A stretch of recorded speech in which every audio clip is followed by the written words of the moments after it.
болғанда сендерге асық беремін. Кім жеңсе, әр біреуі бір асықтан аласыңдар. Ал жеңген жеңімпаз ең үлкен асықты алады.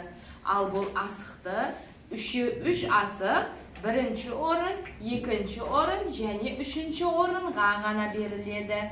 Ал енді бүгінгі сайысымызға дайынбыз ба, балалар? Иә! Ал Расул, мақал-мәтел білеміз ба? Иә! Онда бастаймыз, балалар? Дайынбыз ғой? Аз елім, өлім түсігім.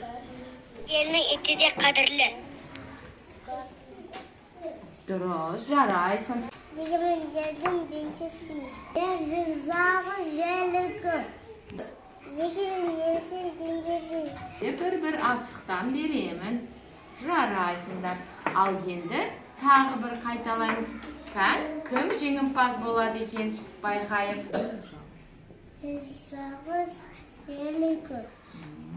Енді екең бастайсыңдар. Біреуің мақал-мәтелдің басын айтасыңдар, екінші жалғастырасыңдар. Ал Расул, бастай қойшы.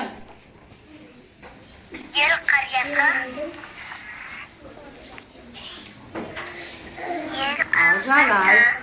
Жарайсың, Ясмина. Ал келесі. Аз елім, өлім түсігім. Халарақaf көл сағынар. Елі Жарайсыңдар, жалғастыра алдыңдар. Ал енді екеуіңе бір асықтан беремін.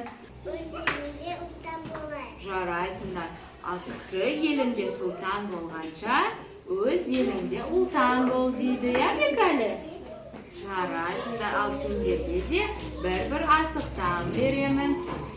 Балалар, қандай керемет ойнадыңдар,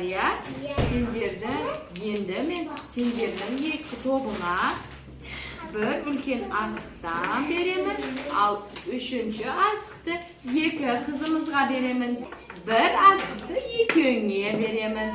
Жарайсыңдар, балалар.